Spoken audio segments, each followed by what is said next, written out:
O programa a seguir pode conter descrições de extrema violência e não é recomendado para pessoas sensíveis.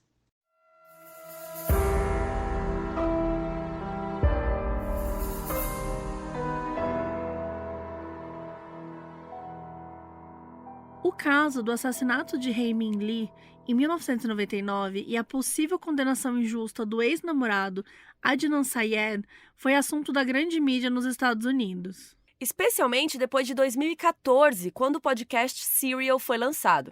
Anos mais tarde, um documentário da HBO que contava mais sobre o caso trouxe o assunto de volta, 5 anos depois do Serial. E também trouxe à tona mais evidências ainda que mostravam que o caso da polícia não era tão sólido assim. Eu sou a Mabê. Eu sou a Carol Moreira. E hoje a gente vai continuar contando a história de Adnan Syed e Hae-Min Lee, especialmente as inconsistências do caso da polícia.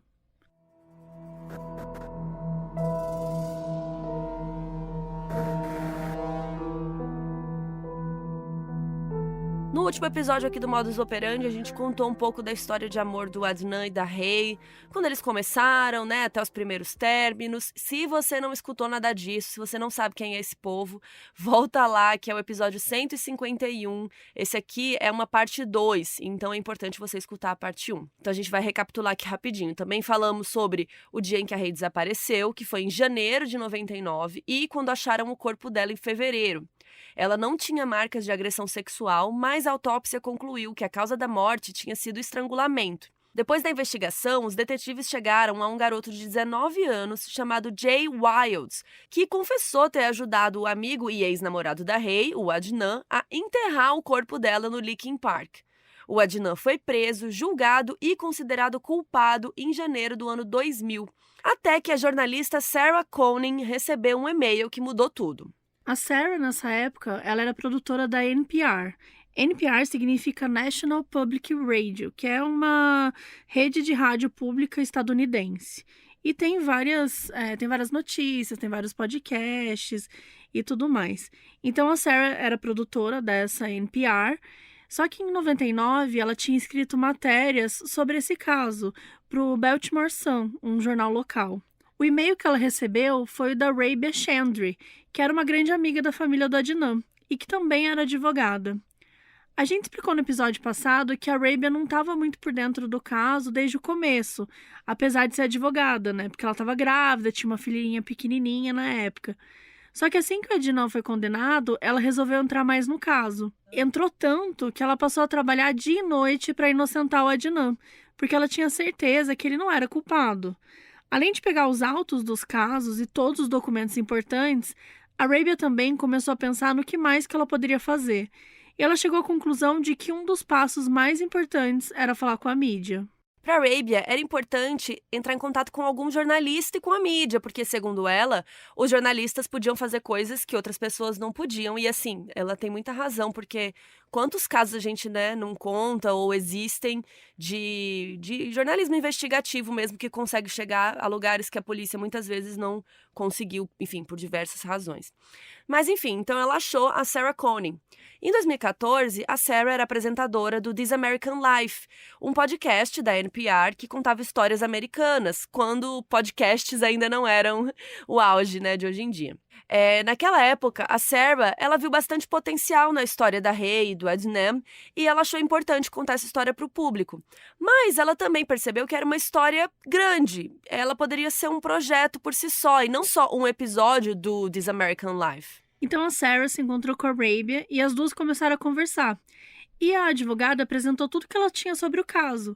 E a Sarah começou a trabalhar junto com ela para esclarecer essa história. Então, assim, quando tudo mais parecia sem esperança, ela começou o podcast Serial, que era sobre essa história. E começou assim despretensiosamente. O intuito da Sarah com o podcast, no início, era contar a história. Mas já no primeiro episódio, a gente percebe que as coisas não eram tão simples assim. Porque quando a Sarah e a Rabia começaram a ver o caso de verdade, do ponto de vista jurídico e do ponto de vista narrativo, acabou que pouquíssimo daquilo que a promotoria vendeu para o júri fazia sentido. E que a prisão do Adnan podia ser um dos maiores erros judiciais da história dos Estados Unidos.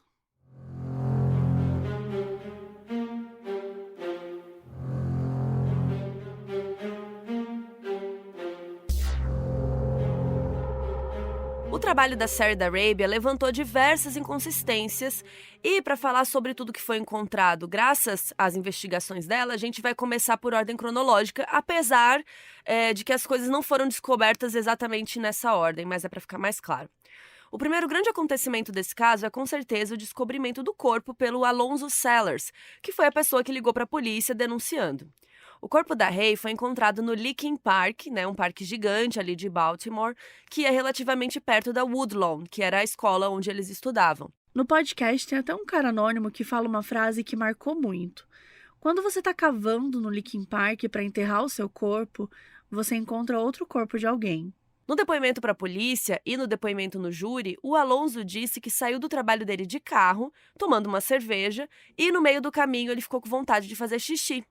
Então ele parou na rodovia na altura do Licking Park, encostou o carro e entrou bem para dentro da floresta. Passou alguns arbustos e tal, umas toras de madeira. E quando ele ia fazer o xixi, ele viu o corpo. Depois, quando o policial perguntou melhor sobre isso, ele disse que ia entrar mais para dentro do mato ainda, mas que ele não entrou porque ele viu o cabelo e o pé do corpo. E aí ele resolveu ligar para a polícia. A história do Alonzo faz sentido até certo ponto, mas quando a Sarah e a produtora do podcast Serial foram para Baltimore fazer o trajeto de carro, elas pararam exatamente onde o corpo tinha sido encontrado. Ali perto de onde o corpo foi encontrado, tinha uma árvore caída, e ela estava 127 pés para dentro do mato, ou seja, uns 38 metros. A gente tentou calcular mais ou menos quanto seria, e é tipo um prédio de 13 andares, só que no chão. Então, assim, gente, parece longe demais, sabe, pro cara ir lá fazer xixi. Então, deixa aí uma certa suspeita no ar. Só que quando a Sarah e a produtora foram ali, o lugar não era tão escondido assim da rodovia também. Isso era uma surpresa, porque na história do Alonzo, ele disse que ele entrou muito para dentro da mata, para poder fazer xixi, para não ser visto. Então, eu descobri que, na realidade, ele não tinha entrado tanto assim, era um alerta, levantava uma suspeita. Por que ele tinha mentido sobre isso? Tudo bem, pensando que ele estava meio bêbado, meio alcoolizado, ele podia ter se confundido.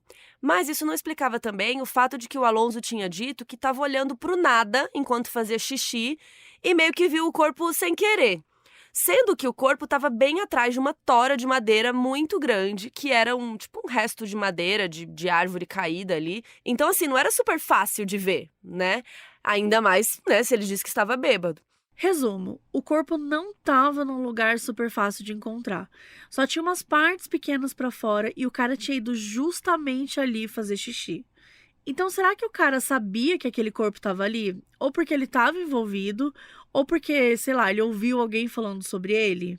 Apesar disso, no documentário da HBO, que em inglês é The Case Against Adnan Syed, o caso contra o Adnan Syed, um dos primeiros detetives responsáveis chamado foi Daryl Massey, que não achou a história do Alonzo estranha, e ele não investigou mais a fundo.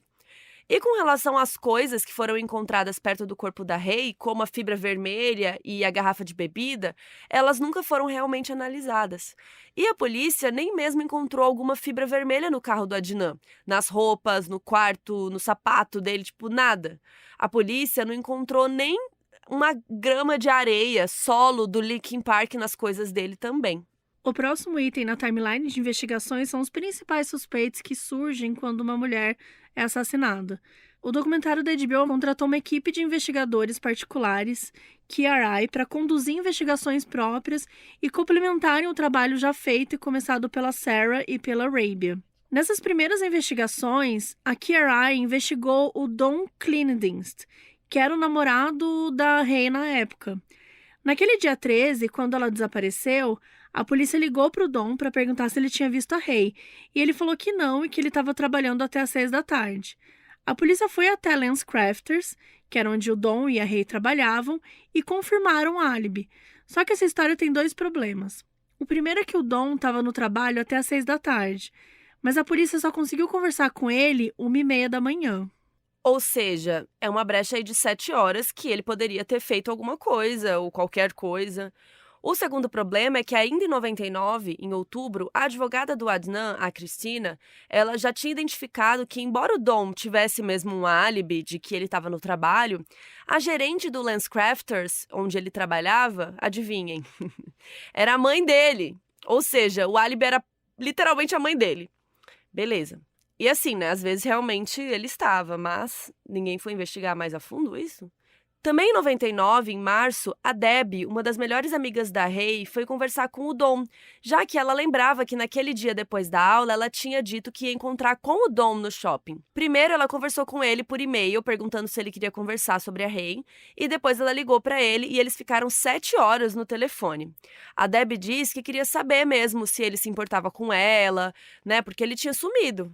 Só que quando ela foi visitar uma amiga na universidade e aproveitou para se encontrar com ele, o Dom simplesmente deu em cima dela e mostrou que estava interessado nela sexualmente. O que ela achou muito estranho, né? Como qualquer um acharia estranho. E depois disso, não continuou a falar com ele, né? Ela só achou bizarro, falou, não quero mais falar com esse cara. A polícia chegou a procurar pelo carro da Ray, o Nissan 1998 que ela tinha, lá no condado de Hartford, onde o Dom morava, só que na época não teve nenhum resultado. Ou seja, não encontrou nada por lá. E a história do álibi ser a mãe nunca chegou a ser explorada mais a fundo pela polícia. Os investigadores particulares conseguiram encontrar o Dom para o documentário e ele disse que pensava nela todos os dias, mas que ele não tinha nada para dizer além disso, que não era de muita ajuda. A segunda suspeita além do Dom era o Adnan, uma vez que ele era o ex da Ray. Mesmo antes da denúncia principal lá que o Jay fez, e que a gente comentou no episódio passado, é claro que a polícia foi falar com o Adnan, né, ao mesmo tempo que estava indo atrás do Dom. Então, naquele dia 13, o policial Oshie, que conversou com o Adnan, disse que ele tinha dito para ele que ocasionalmente pedia carona para Ray e que naquele dia ele iria pegar carona com ela também. Mas que ele se enrolou e acabou não conseguindo sair na hora e achou que ela tinha ido embora sem esperar por ele. Mais tarde, o Adnan disse que poderia ser um dos dias em que ele tinha treino de atletismo, então talvez ele tivesse ficado na escola esperando a hora de dar o treino depois da aula. E ele tinha ficado na escola justamente por não poder voltar para casa, já que ele tinha emprestado o carro para o Jay, lembra? Isso era consistente com o depoimento do Jay também, que disse que naquele dia de manhã tinha ficado com o carro do Adnan. Com a diferença que na história do Jay, o Adnan tinha emprestado o carro para o Jay poder buscar ele depois que ele tivesse matado a Ray e levar de volta para a escola para o treino. E na história do Adnan, não era exatamente assim que tinha acontecido, mas que ele também não lembrava. Já que na cabeça dele tinha sido um dia como outro qualquer, tirando que o Jay estava com o carro dele. Só que tinha uma pessoa que lembrava, a Asia McClain. Para o documentário da HBO, a Asia explicou que naquele dia ela encontrou com o Adnan na biblioteca e ele estava em um dos computadores, checando e-mails, enfim, fazendo qualquer outra coisa. E aí ela sentou perto dele e, como eles eram colegas, né, ficaram ali trocando uma ideia. A Asia contou que eles tinham conversado sobre o término dele com a Ray e que ela tava namorando um outro cara. E ele falou, tipo, ela tá com um cara branco aí e tal. E depois ele acrescentou que só queria que ela fosse feliz, que eles continuassem amigos. O que fazia sentido com outros depoimentos de vários amigos aí da Ray, de que eles tinham seguido uma amizade e tal. O Adnan e a Asia conversaram de mais ou menos às 2h15, o horário em que a aula acabava, até mais ou menos 2h35. Essa informação por si só derrubaria o caso da promotoria, porque a história deles é que a Ray tinha saído da escola com o Adnan às 2h15 e eles foram até o Best Buy e às 2h36 o Adnan teria ligado para o Jay pedindo para ele buscá-lo lá na Best Buy. Ou seja, de acordo com a promotoria, 2h36 a Ray já estaria morta. Se a Asia tinha conversado com o Adnan até mais ou menos 2h35, por 20 minutos, como que ele tinha ido até o Best Buy, matado a Ray em sei lá, 1 minuto? Não fazia sentido. Inclusive, a Sarah Koenig tentou fazer esse percurso para entender melhor como seria. E ela levou a Dana Chives, a produtora do podcast. O Adnan e outras pessoas já tinham relatado para Sarah que na frente da escola ficava cheio de ônibus escolares. Então não dá para você simplesmente pegar o carro assim que bate o sinal e sair. Isso acontece até hoje, porque ainda é uma escola ali. Então lá foi a Sarah e a Dana, também numa quarta-feira, e elas esperaram o sinal bater, às 2h15. E naquele momento saíram milhares de estudantes, e fica aquela confusão para sair. Elas esperaram 2 minutos, considerando que a Ray estava com pressa naquele dia. A amiga dela, a Debbie Warren, disse que ela estava doida para ir correndo encontrar um novo namorado, né, o Dom, lá no shopping. Então elas consideraram que ela teria chegado no carro 2h17. Só que mesmo assim, ela precisaria ter esperado todos os ônibus pegarem a galera e sair. Então é um tempo, né, a mais. E aí elas estão no estacionamento no fundo da escola e elas dão a volta para frente porque a Inez Butler Hendricks disse que ela viu a Ray ali na frente indo pegar um lanche. Então a Sarah sai correndo do carro e ela compra um lanche o mais rápido que ela consegue. Ainda considerando que a Ray teria feito tudo aquilo muito rápido naquele dia, né? E também para ver se era possível saber se ela teria morrido do jeito que a polícia falou.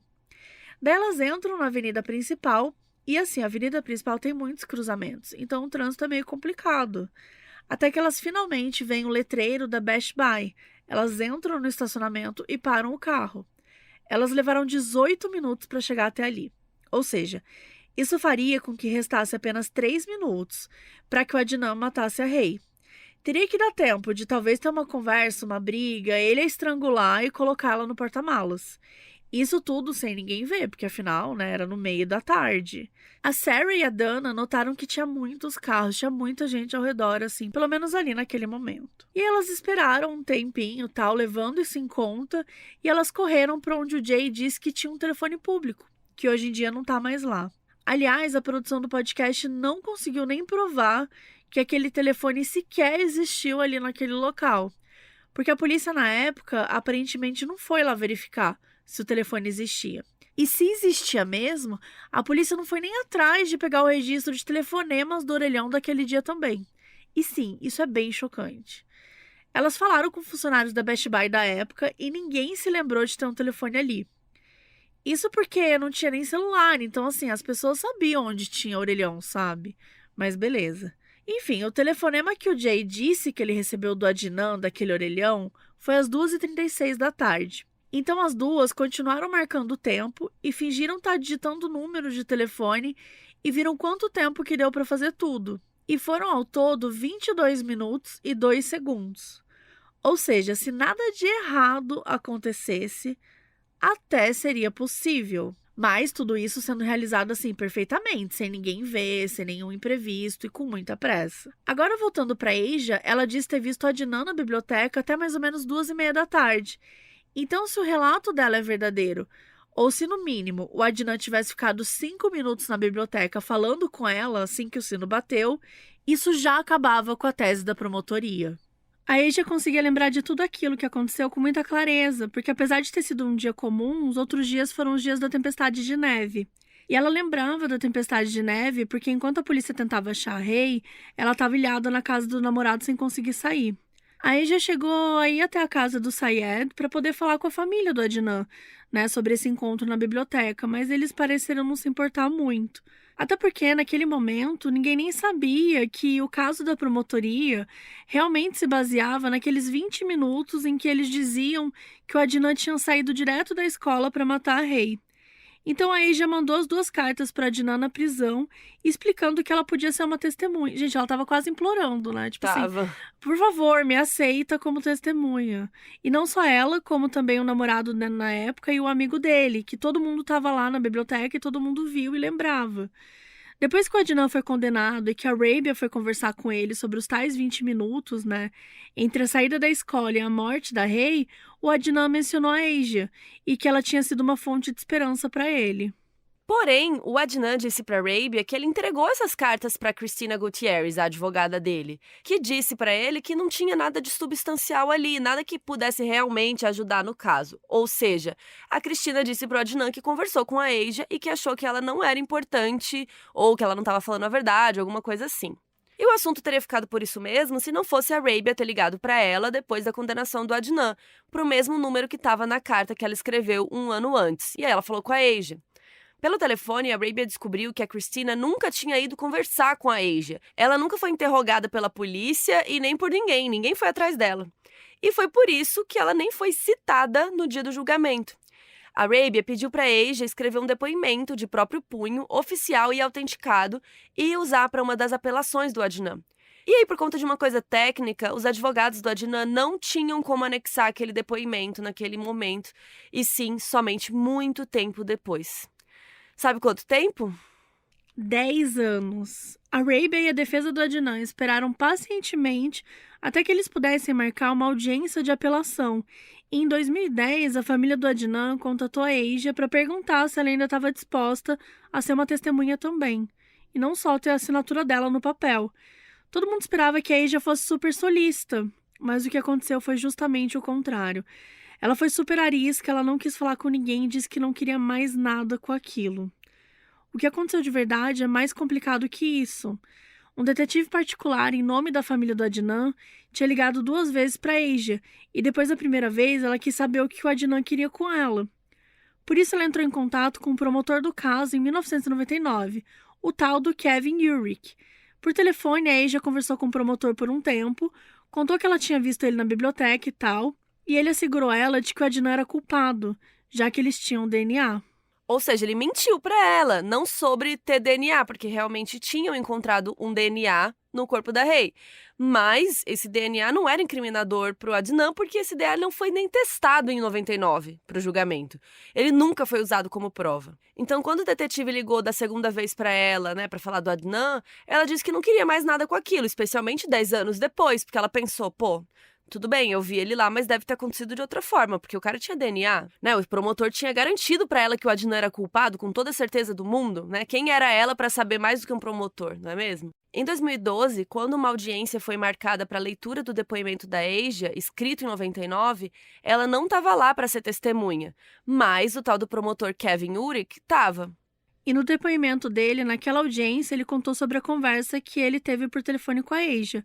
E mais, ele diz que a Asia contou para ele que só escreveu aquilo por estar sendo pressionada pela família do Adnan, uma coisa que a Asia nunca disse. Tanto que depois do podcast Serial ser lançado e ela ouvir Urich dizer que ela tinha dito isso, ela procurou, né? A Asia procurou a família do Adnan de novo e ela fez mais uma declaração dizendo não, o que eu falei ali era real, né? A primeira declaração foi tudo real.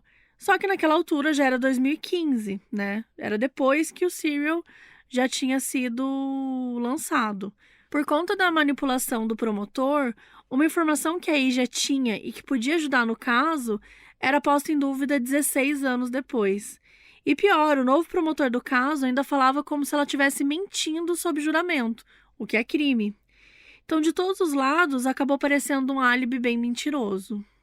A próxima inconsistência está no paradeiro do carro da Rei, o Nissan Sentra.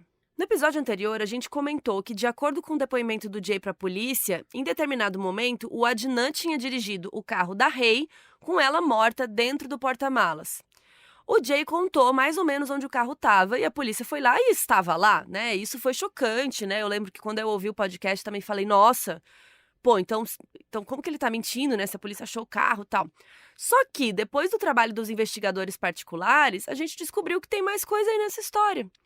A Rei desapareceu no dia 13 de janeiro e o carro foi encontrado dia 28 de fevereiro, né, um pouco mais de um mês depois, que é quando o Jay falou com a polícia, que daí prendeu o Adnan. As digitais do Adnan realmente estavam presentes no carro dela, mas como a gente já falou, ele era namorado dela, ele era amigo dela, ele vivia naquele carro, então não era nada surpreendente. Mas se o carro levou mais de um mês para ser encontrado, aquele carro ficou, teoricamente, parado ali naquele local esse tempo todo, certo? Mas a primeira coisa estranha que os investigadores particulares descobriram é que naquela região onde o carro foi encontrado, a polícia recebeu diversas denúncias de carros roubados que deixavam ali. E a polícia foi para lá várias vezes naquele meio tempo. Existe uma chamada naquela região no dia 16 de janeiro, 3 dias depois do desaparecimento da Rei, quando a polícia ainda estava procurando ela e pelo carro, então já era um caso grande. Para os investigadores, né, em 2016, essa história era muito estranha, porque podia significar que o carro não tinha sido deixado lá no dia que a Rei foi assassinada, né, como o Jay estava contando, e sim depois, porque a polícia foi para aquela área 1000 vezes e nunca achava o carro. E se ele foi deixado lá depois, como é que o Jay sabia que o carro estava lá? Então, né, parece uma conspiração e tal, mas é uma questão de lógica. Então, para corroborar ainda mais esse raciocínio de que o carro não ficou lá esse tempo todo, os investigadores foram lá e falaram com os moradores da região. Alguns deles moravam lá há 40 anos e, especificamente, uma das moradoras explicou para eles que, como toda boa senhorinha ali do bairro, ela conhecia o carro de todo mundo, né? E, com certeza, ela teria prestado atenção num carro estranho que ficou lá 6 semanas parado. Com certeza ela teria avisado alguma autoridade. E essa senhorinha podia dizer com certeza, sabe por quê? Porque isso já tinha acontecido antes. E a polícia ia lá, checava o carro, né? Tipo, de quem é esse carro? Foi roubado? Como veio parar aqui? Rebocava o carro. Então isso era algo comum. E não aconteceu com esse caso. Além disso, examinando as fotos de quando a polícia achou o carro, os investigadores conversaram com especialistas em grama para saber se a grama embaixo do carro da Ray parecia mais fresca do que a grama embaixo de outros carros. Especialistas em grama. Mas, cara, eu que tenho jardim em casa agora, total, se você deixa uma cadeira em cima de uma parte da grama, no dia seguinte você vê que a grama tá diferente, ela fica mais triste, fica menos verde, se deixa vários dias ela morre. Então, se realmente o carro ficou lá um mês, né? Influencia. A grama embaixo ia estar morta, né? Ou seja, né, eles estavam fazendo lá o trabalho de entender como é que estava essa grama aí para fazer se corroborava com a polícia. E assim, não tinha registros de que a polícia tivesse examinado o porta-malas da Ray para saber se tinha traços de DNA dela, sangue, qualquer coisa que indicasse que o corpo dela tinha ficado lá. No retrovisor interno do carro tinha uma digital que foi coletada pela polícia, mas que não era compatível nem com a Ray, nem com a Dinah e nem com o do Jay. E não foi testado com mais nada. Ou seja, então, para a polícia, gente, apesar das coisas estranhas contra o Dom, apesar do Adnan não ter nada com ele que provasse que ele esteve no Linkin Park, apesar de nunca terem encontrado as pás que o Jay disse que emprestou pro Adnan para eles enterrarem a Ray, e apesar de ter uma digital de um estranho no carro da Ray, nunca testada, o que pesou contra o Adnan e acabou sendo mais forte foram os registros telefônicos que embasaram boa parte do caso da promotoria, minuto a minuto, para que eles tivessem um caso coerente. Mas vocês vão ver agora que, na verdade, não fazia o menor sentido.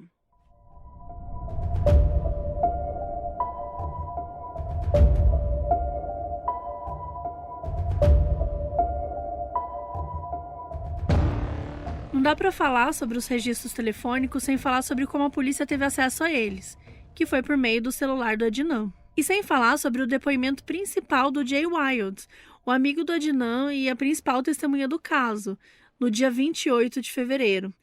Para começar, percebam que a gente não fala o depoimento inicial, e sim depoimento principal. E não só porque o Jay depois no julgamento, obviamente, né? Mas também porque esse depoimento do dia 28 não foi o primeiro. Não de acordo com os registros do trabalho que o Jay tinha naquela época. No dia 26 de fevereiro, estava anotado nos registros que o Jay tinha faltado no trabalho para ir conversar com a polícia. Mas se o depoimento completo foi no dia 28, o que o Jay estava fazendo lá no dia 26 para começo de conversa? Bom, a teoria da Arabia e dos investigadores e da internet no geral é que o Jay poderia ter ido lá para combinar uma história. E essa teoria sai de uma teoria da conspiração para uma teoria que faz sentido, com base em evidências, quando os investigadores e a Arabia analisam o depoimento do dia 28 de fevereiro e do dia 15 de março no documentário da HBO Max. O depoimento do dia 28 de fevereiro foi quando o Jay contou toda a história dele. Já o segundo depoimento com a polícia, que aconteceu em 15 de março, foi para discutir com o Jay os registros telefônicos que a polícia tinha conseguido. Então foi assim, basicamente a polícia querendo que o Jay contasse a história de novo para ir batendo com os registros e verem se aquele depoimento ainda fazia sentido para poder bater o martelo, né, de verdade, e ter um caso mais forte contra o Adnan. Só que, por incrível que pareça, gente, é justamente nos registros telefônicos que o caso se perde. Para começar, que eles pegaram os dados do telefone e compararam com o primeiro depoimento do Jay. E adivinha, vocês estão sentados?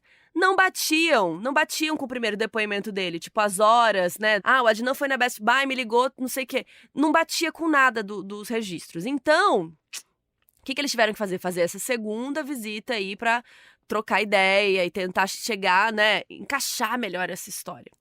Mas, no júri, isso não foi muito um problema, porque o policial falou exatamente isso. Ah, o depoimento do dia 28 não batia com os dados do celular, então a gente falou com ele de novo. Tipo, tranquilo. Enfim, existem análises gigantescas sobre o assunto que a gente vai linkar lá no nosso site, modusoperandipodcast.com. É só você achar onde clicar, né? Que cada episódio tem uma página para vocês verem os detalhes e tal. Mas os pontos principais são os seguintes. Quando o Jay chegou na delegacia para prestar o depoimento, né, o segundo depoimento no dia 15, ele assinou um documento que listava os direitos dele enquanto cidadão. Esse documento é datado do dia 15, às 3h05 da tarde. Só que quando o detetive Ritz liga a fita para começar o depoimento, ele fala que o horário é 6h20 da tarde. O que rolou nesse tempo? Eles dormiram, jogaram jogos, eles foram ao cinema. O que será que aconteceu nesse meio tempo, assim? Porque, né, começa às 3 e 3 horas depois que começa o depoimento, teve alguma coisa ali. Quando o Jay começa a contar a história, dá pra ouvir ao fundo vários papéis na mesa. Segundo a advogada Susan Simpsons, que analisou essa fita de depoimento a fundo, é porque provavelmente os policiais estavam com os mapas das torres de sinal do celular, guiando o Jay.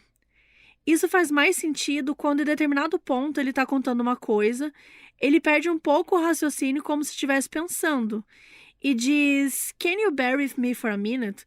Como quem diz assim, deixa eu pensar aqui um pouquinho. E depois disso, ele ouve um tapa na mesa e ele fala, ok, tipo, é verdade, e continua contando a história. Parece que, tipo, mostrou um papel pra ele, né? Tipo, beleza, lembrei. Alguma coisa assim.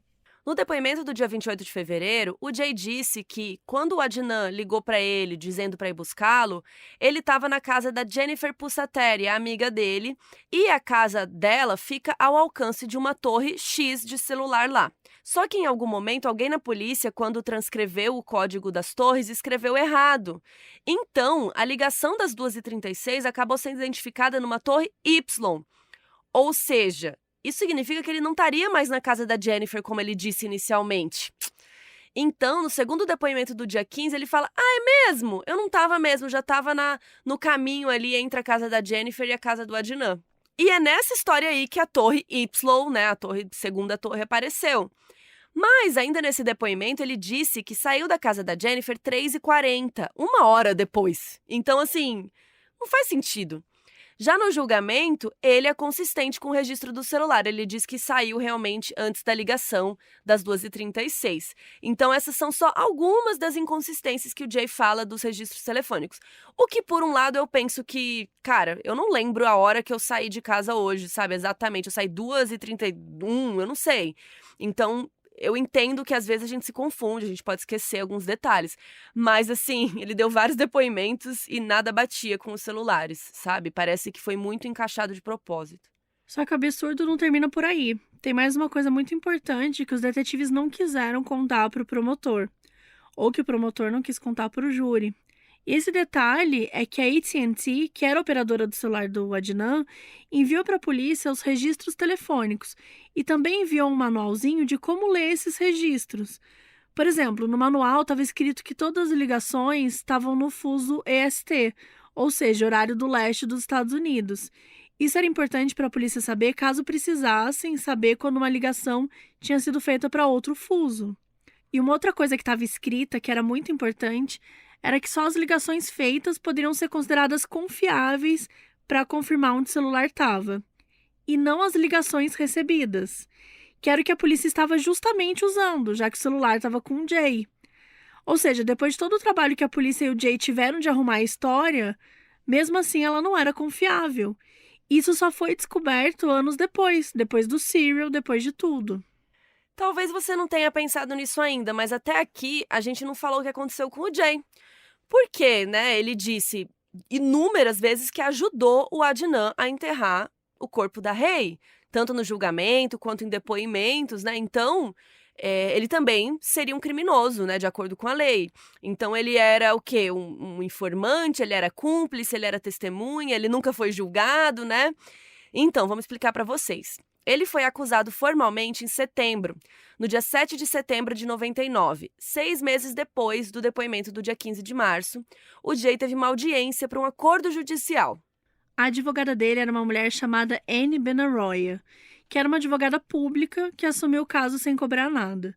O promotor do caso, que era o mesmo do caso do Adnan, não acusou ele de ser cúmplice, e sim de ser um acessório depois do crime.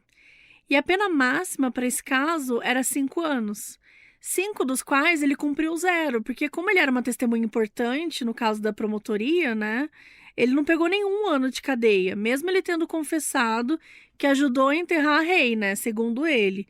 Como também só foi acusado em setembro, enquanto o Adnan já estava preso desde o dia 28 de fevereiro.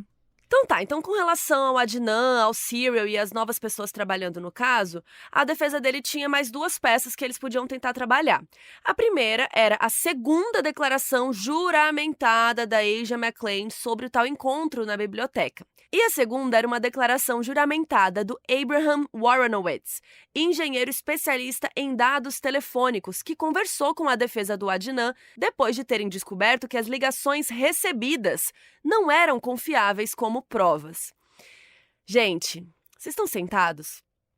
O cara que foi depor lá no julgamento, falando, né, que era especialista em dados, blá, blá, blá, ele admitiu que ele não tinha visto a folha de instruções da AT&T, que era a empresa telefônica. Então, a AT&T deu os dados para eles e trouxe uma, tipo assim, como ler esses dados? Né? Tipo, coisa tipo cientista, né? Tipo, você tem uma tabela, você tem um gráfico, você tem que entender como interpretar aquilo. E a gente não sabe se ele não recebeu essa lista de instruções, né? Se a advogada não deu para ele, se a AT&T, enfim, esse papel sumiu aí no meio do caminho, ou se ele simplesmente ignorou essa folha de instruções e seguiu a vida. Então, assim, para ele, aquelas ligações, né, que tava ali, era tudo confiável, né? Então, agora que ele estava tendo acesso à folha de instruções da AT&T, ele mudou de opinião com relação à confiabilidade daqueles horários, daquelas ligações de torre, né, em que região estava e tudo mais. Então, o cara que foi lá depor para a promotoria, acusando o Adnan, que falou, não, essas ligações aqui são muito boas, né, isso aqui exatamente está nessa torre X, esse aqui está na torre Y e tal, ele falou, peraí, gente, não tinha visto esse negócio aqui não. Com base especialmente nessa informação sobre a torre de celular, o advogado Justin Brown conseguiu que, em 2016, um juiz aceitasse a apelação e permitisse que um novo julgamento fosse feito. E o juiz também disse que o fato da Asia não testemunhar porque a Christina nunca foi atrás dela não era forte o suficiente e talvez não tivesse mudado o caso em nada, mas que o manual da AT&T era sim forte o suficiente. Isso significava essencialmente que o caso anterior tinha sido apagado e que a partir daquele momento o Adnan era inocente novamente até que se provasse o contrário. Finalmente, a família Sayed poderia respirar aliviada por uns minutos, antes de começar a lutar de novo.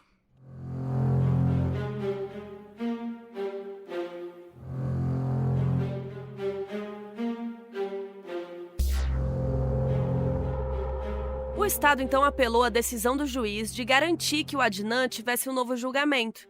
Um processo que começou no final de 2016 e seguiu se estendendo até 2017, 2018. E vocês sabem como é, né? A gente já contou um pouco aqui em alguns episódios, né? Apelação, daí tem um recurso, daí tem uma contra-apelação. E isso dura anos e anos. E a pessoa lá presa, né? Enquanto isso acontecia, tanto a promotoria quanto a defesa concordaram que uma amostra de DNA encontrada no corpo da Rei, em 99, que nunca foi testada, todo mundo concordou, falou, vamos testar esse negócio aqui. Gente, isso pra mim é surreal, que demorou tanto tempo para poder testar, porque já tinha teste de DNA já fazia anos. Em outubro de 2018, o resultado do exame de DNA revelou que aquela amostra não era do Adnan e nem do Jay.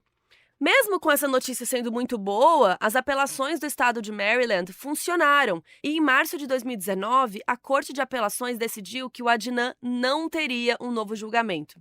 Os advogados do Adnan apelaram essa decisão, mas não teve jeito. Em novembro de 2019, essa foi uma decisão final. Mas, como tudo nesse caso é uma surpresa atrás da outra, né, nem tudo estava perdido, porque veio o quê?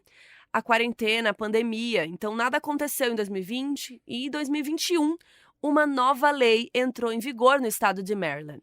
Essa lei de outubro de 2021, chamada Juvenile Restoration Act, diz que se uma pessoa condenada antes dos 18 anos de idade por qualquer crime já tiver cumprido pelo menos 20 anos da sua pena, pode pedir para que o estado diminua a sentença.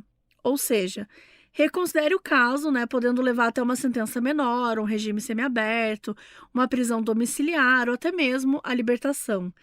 No dia seguinte que essa lei entrou em vigor, a advogada atual do Adnan, uma mulher chamada Erica Sutter, entregou o caso do Adnan para o Estado, esperando uma decisão nova com base nessa nova lei. Já que um julgamento novo estava fora de questão, desde que a decisão de 2019 reverteu a decisão de 2016. Só que quando o caso chegou para a promotora Beck Feldman, ela percebeu que tinha uma coisa errada, porque era tudo tão confuso naquele processo que ela não conseguia nem responder ao nível de culpabilidade do Adnan. Para então poder pensar se o caso dele caberia uma redução de pena e quanto de redução.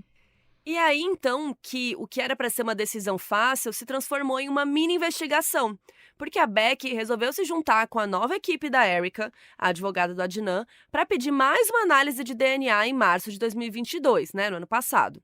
Enquanto a amostra estava sendo analisada, a Beck e a Erika analisaram mais do caso e descobriram que detetives da época, em 99, juntaram várias anotações importantes sobre possíveis outros suspeitos para o caso da Hae-Min Lee.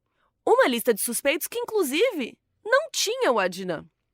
Aí o DNA voltou em agosto de 2022, sem muito o que ajudar no caso, nem contra nem a favor, mas a Beck não teve dúvidas. Não dava para manter o Adnan preso se tantas perguntas cruciais sobre o caso ou estavam sem resposta, ou as respostas não eram satisfatórias, Tava tudo no ar, assim, não fazia sentido ele estar lá preso, inclusive já preso há milhares de anos lá. Ou pior ainda, o que eles descobriram é que tinham outros suspeitos que não foram sequer investigados depois que a história do Jay apareceu, com vários furos, inclusive. Então é muito do que a gente fala que às vezes a polícia quer resolver o caso a partir de uma resposta, Então, tipo, eu quero que o Adnan seja culpado, então eles só investigam o que tem relação com isso e param de investigar outras possibilidades, outros ramos. Então, eu, Carol, acho que muito do que aconteceu aqui foi isso. A polícia queria essa resposta e focou no Jay, focou nos telefones e tal, e focou no que daria essa resposta para eles, sendo que tinham outras coisas que poderiam ter sido investigadas que não foram. Ao invés de pesquisar, o que a gente sempre fala, ao invés de investigar, Tudo. de pesquisar a história, não, eles pegam uma pessoa e como que eu faço essa pessoa ser a culpada. Ser a culpada.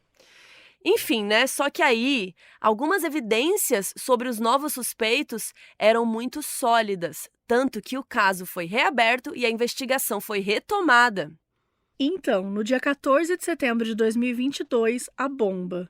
A promotoria do caso Hae-Min Lee pediu formalmente para que o Tribunal do Júri de Maryland cancelasse a sentença do Adnan.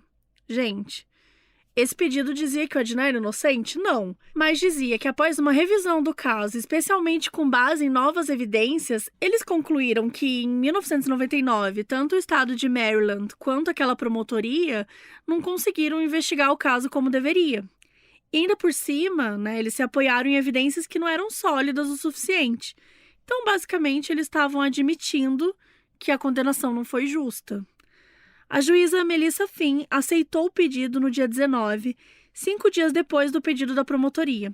E a partir daquele momento, a promotoria teve 30 dias para decidir se ia tirar todas as acusações do Adnan, ou se seguia com um novo julgamento para ele. Só que dessa vez com as devidas evidências de ambas as partes. Enquanto isso, o Adnan ficou em prisão domiciliar, o que já era um alívio e tanto. Então, gente, mais de 20 anos depois, ele saiu da prisão pela primeira vez. Tudo bem, foi para uma prisão domiciliar, mas assim, ele tinha ficado preso mais de 20 anos por algo que ele, sempre afirmou que ele não tinha cometido, esse crime. Uma multidão de pessoas que sempre acreditou no Adnan estava lá do lado de fora do tribunal. Esse pessoal acompanhou o momento que ele saiu de lá direto para casa, todo mundo chorando, emocionado. Inclusive, o Chris Flohr, que tinha sido advogado do Adnan, lá nos primeiros momentos de fevereiro, ele foi lá também. E aí, durante os 30 dias em que o Adnan esteve em casa e a promotoria tinha a decisão de ir ou não a um novo julgamento com o Adnan, a investigação com relação aos novos suspeitos também evoluiu bastante. Eram suspeitos que eram conhecidos dos detetives da época, gente, que podiam estar envolvidos ou juntos ou separados e cujos nomes a promotoria não dividiu com o grande público, porque, é uma nova investigação e tal, então a gente não sabe.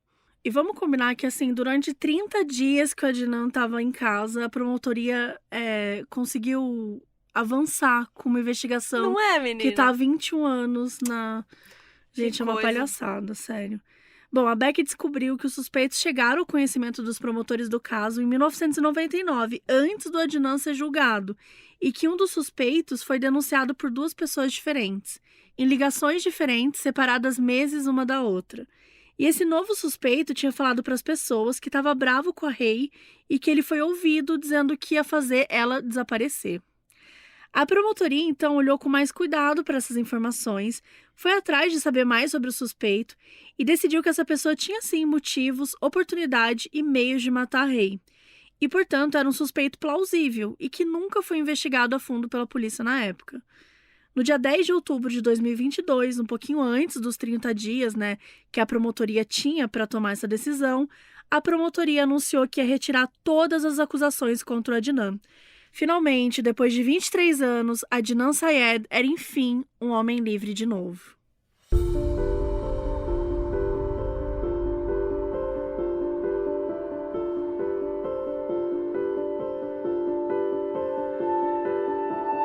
Quando há um erro de investigação por parte da polícia de qualquer lugar e uma pessoa é condenada injustamente, a gente costuma dizer que ela perdeu a vida, e perdeu mesmo, porque o Adnan, ele era um jovem, ele mal tinha 18, 19 anos ali quando ele foi preso, e ele perdeu 25 anos da vida dele numa prisão por um crime que ele não cometeu. E não dá pra falar que tem um lado positivo nisso, gente? É impossível falar sobre isso. Mas é importante dizer que ele tá vivo, ele pode viver ainda uma vida fora da prisão. Porque muitos morrem sem terem um reconhecimento da inocência. De qualquer forma, são perdas irreparáveis. A gente sabe que a vida do Adnan nunca mais vai ser a mesma. Talvez ele nunca mais consiga um trabalho, talvez ele tenha que mudar de nome. E tudo isso sem contar que ele pertence a uma religião que nos Estados Unidos é quase que criminalizada instantaneamente por preconceito religioso. Mas o que as pessoas esquecem, num caso como esse, com tantos erros e com tantas coisas ruins que aconteceram ao Adnan, é que isso tudo aconteceu porque uma adolescente perdeu a vida. E ela perdeu a vida literalmente. A Hae Min Lee não vai mais ter a vida dela de volta. E no meio de toda essa história, às vezes a gente acaba até mencionando menos ela, Porque a vida do Adnan foi tão estragada por causa disso, mas não foi por causa da Hae, A história da Hae tá praticamente esquecida. E a gente não pode deixar a memória dela ser apagada. E até hoje a família Lee ainda vive um pesadelo, porque ela não teve uma conclusão.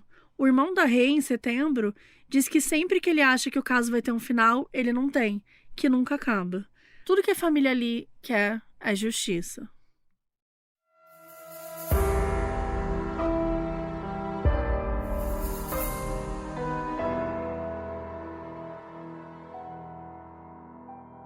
O aviso no início desse episódio foi gravado pela Roberta de Rocha Carvalho, que é nossa apoiadora na Aurelo.